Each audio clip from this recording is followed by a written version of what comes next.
5 फेब्रुवारीला दिल्लीच्या 70 विधानसभा जागांसाठी मतदान झालं आणि 8 फेब्रुवारीला निकाल लागणार आहे। 70 जागांसाठी 699 उमेदवार रिंगणात उतरले आहेत आणि या उमेदवारांचे भविष्य ईव्हीएममध्ये कैद झालं आहे।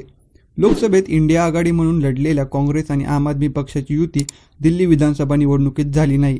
त्यामुळे विधानसभा निवडणुकीत काँग्रेस, आम आदमी पार्टी आणि भाजप असे प्रमुख 3 पक्ष होते। दिल्ली विधानसभेचे मतदान झाल्यानंतर अनेक संस्थांचे एक्झिट पोलचे आकडे पुढे आले आहेत। या एक्झिट पोलनुसार दिल्लीत कोणाची सत्ता येणार आहे हे जाणून घेऊया या व्हिडिओमधून। दिल्ली विधानसभेत काँग्रेस, आम आदमी पार्टी आणि भाजप असे प्रमुख 3 पक्ष होते। हे तिन्ही पक्ष दिल्लीत कधी ना कधी सत्तेत आले आहेत। 1993 ते 98 पर्यंत दिल्लीत भाजपची सत्ता होती।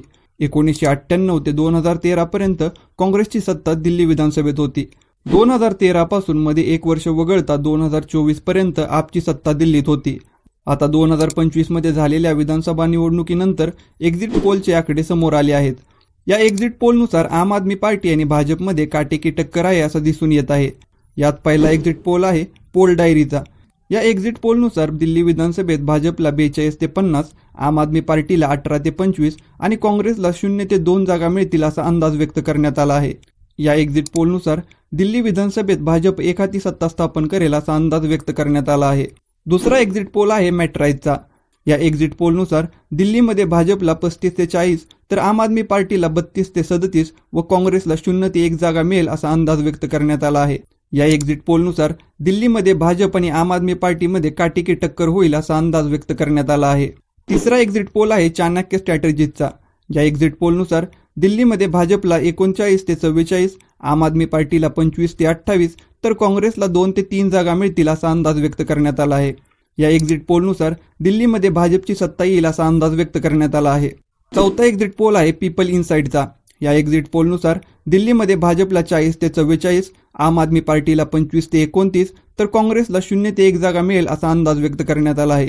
या एक्झिट पोलनुसार भाजपला दिल्लीमध्ये एकाती सत्ता मिळेल असा अंदाज व्यक्त करण्यात आला आहे। पाचवा एक्झिट पोल आहे पी मार्कचा। या एक्झिट पोलनुसार दिल्लीमध्ये भाजपला 39 ते 49, आम आदमी पार्टीला 21 ते 31 तर काँग्रेसला 0 ते 1 जागा मिळेल असा अंदाज व्यक्त करण्यात आला आहे। या एक्झिट पोलमध्ये देखील भाजपला दिल्लीमध्ये एकाती सत्ता मिळेल असा अंदाज व्यक्त करण्यात आला आहे। या सर्व एक्झिट पोलनुसार असे स्पष्ट दिसून येत आहे की 27 वर्षानंतर भाजप दिल्लीमध्ये सत्तेत येईल। मात्र असे झाल्यास एका आंदोलनातून पुढे आलेल्या आणि त्यानंतर राष्ट्रीय पक्षाचा दर्जा प्राप्त केलेल्या आम आदमी पार्टीसाठी हा मोठा धक्का असेल। आज जरी पंजाबमध्ये आम आदमी पार्टीची सत्ता असली तरी आम आदमी पार्टीच्या राजकारणाची सुरुवात ही दिल्लीतूनच झाली होती। मंडळी, तुम्हाला काय वाटतं? आम आदमी पार्टी दिल्लीतील सत्ता त्यांची राखू शकेल का? भाजप 27 वर्षानंतर दिल्लीत सत्तेत येईल का? की निकालानंतर काही वेगळ्या राजकीय घडामोडी घडतील? याबाबत तुमचं काय मत आहे ते आम्हाला कमेंट बॉक्समध्ये नक्की कळवा। आणि व्हिडिओ जर आवडला असेल तर अशा नवीन व्हिडिओ पाहण्यासाठी मुद्द्याचं बोला ह्या यूट्यूब चॅनलला सबस्क्राईब करा।